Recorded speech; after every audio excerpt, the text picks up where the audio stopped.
चलिए कल से आगे देखेंगे माइलिनोंग में किस प्रकार का दृश्य हमें दिखाई दे रहा है। ठीक है। घने जंगल और पहाड़ों के बीच बसा होने के कारण माइलिनोंग किसी भी कमी का एहसास नहीं कराता है। यहाँ लोग पॉलीथीन का प्रयोग बिल्कुल भी नहीं करते हैं। हेनरी ने बताया कि माइलिनोंग में 94 परिवार बसे हुए हैं। यहाँ कुल 506 लोग रहते हैं। साक्षरता की दर यहाँ 100% है, मतलब सभी लोग अच्छे पढ़े लिखे हैं।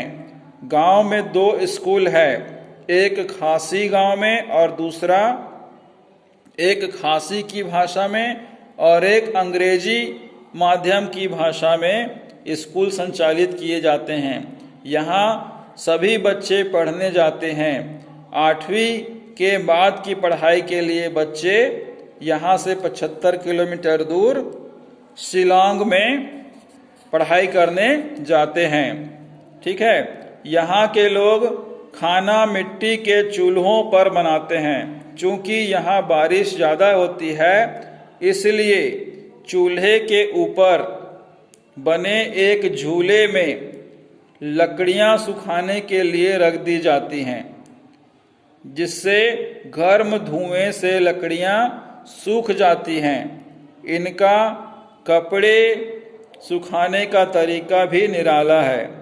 इन्होंने बांस का एक बड़ा सा पिंजरा बनाया हुआ है, जिसके नीचे कोयले के जलते हुए अंगारे रख देते हैं और ऊपर कपड़े फैला दिए जाते हैं।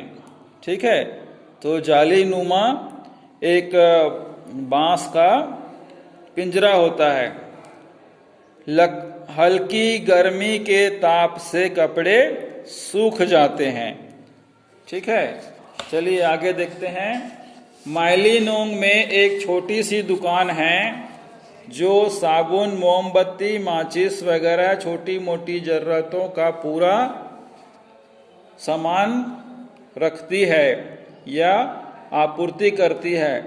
माइलिनोंग से 2 टैक्सियां हर रोज सुबह शिलांग जाती हैं और शाम को वापस आती हैं। यहाँ के लोग आटा, दाल, चावल, हरी सब्जियां तथा खाने पीने का हर सामान राजधानी शिलांग से ही लाते हैं।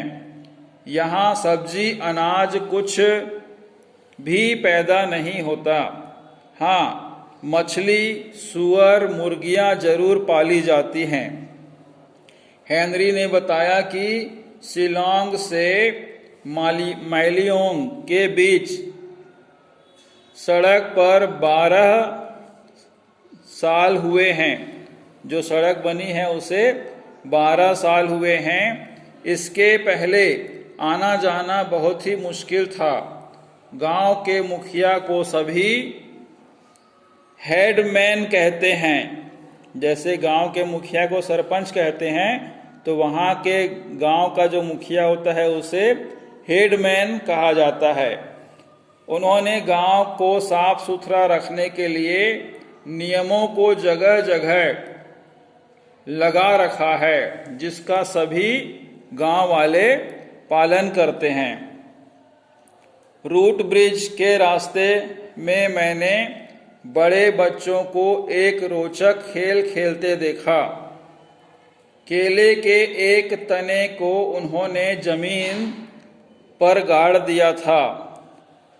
दूर एक रेखा खींची हुई थी, जिसके पीछे खड़े होकर वे नुकीले तीर से उस तने को भेदने की कोशिश कर रहे थे। आसपास खड़े बच्चे निशाना लगने पर तालियां बजा रहे थे, है ना। दूर एक केले का पत्ता खड़ा कर दिया जाता था और दूर से तीर से निशाना लगाया जाता था। अगर वह निशाना उस पत्ते पर पड़ गया तो देखने वाले लोग तालियां बजाते थे। ठीक है। हम भी इस अनूठी जगह के लिए मन ही मन तालियां बजाते हुए आगे बढ़ गए। ठीक है, तो इस प्रकार से अनीता सक्सेना ने माइली नोंग के बारे में बताया और उनका मार्गदर्शन कौन किया? वहाँ के गाइड हेनरी ने। ठीक है, और हेनरी के पिता का नाम क्या था? दिसंबर। क्या नाम था? दिसंबर। वहाँ महीनों और दिनों के आधार पर लोगों के नाम रख लिए जाते हैं। उन्होंने जो चालू नाम आसपास से सुना वही नाम बच्चों के नाम पे रख दिए जाते थे। ठीक है, तो ऐसा था गांव मेघालय का माइली नोंग। आपने इसके बारे में पढ़ा। चलिए देखते हैं, इनके गद्यांश लिखने हैं फेयर कॉपी में। पहला गद्यांश शुरू होता है, यहां से देखेंगे पेज क्रमांक 108। हेनरी सबसे पहले हमें ट्री हाउस से लेकर ये यहां तक जा रहा है। नीचे बांसों की सीढ़ी से एक घुमावदार रास्ता बना था। ये हमारे पुस्तक में पहला गद्यांश है। ठीक है, तो इस गद्यांश का सबसे पहले हम क्या लिखेंगे? संदर्भ। संदर्भ में लिखेंगे, प्रस्तुत गद्यांश हमारी पाठ्य पुस्तक के मेघालय का एक गांव माइली नोंग नामक पाठ से लिया गया है। इसकी रचयिता लेखिका अनीता सक्सेना जी हैं। पूर्ण विराम। प्रसंग में लिखेंगे, प्रस्तुत गद्यांश में माइली नोंग के पेड़ों के मकानों का सजीव चित्रण किया गया है। पूर्ण विराम। व्याख्या में लिखेंगे डेश देके, लेखिका सक्सेना जी कहती हैं कि माइली नोंग में हमारे गाइड के पिताश्री द्वारा पेड़ों के निर्मित मकानों के बारे में कुछ बतलाती हूँ।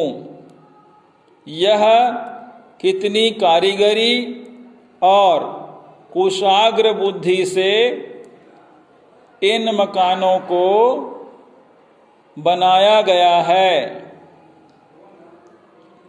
पूर्ण विराम। बांस के कॉटेज इतने सुंदर और भव्य है कि जनसाधारण का मन मोह लेते हैं। पूर्ण विराम। एक मचान बनाया जाता है।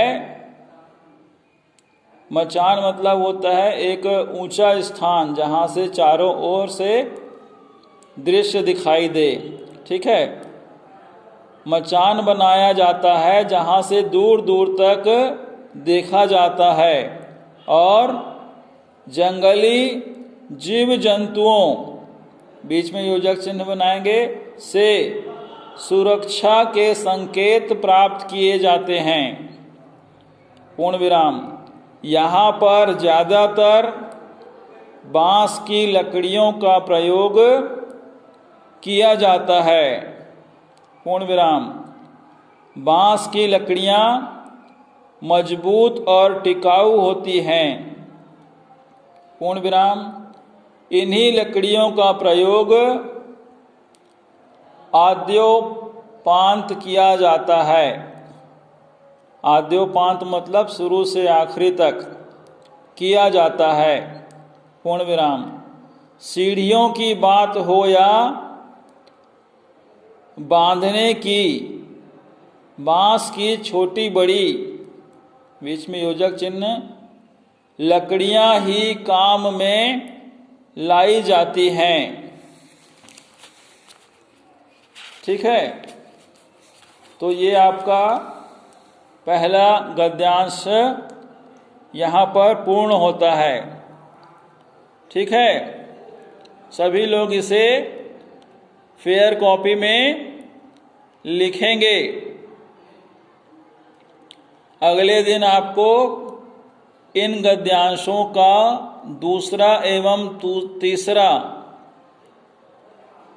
गद्यांश व्याख्या सहित लिखेंगे। ठीक है, तो आज के लिए इतना ही। अपना ध्यान रखिएगा, स्वस्थ रहिएगा, खुश रहिएगा, अनुशासन में रहिएगा। धन्यवाद।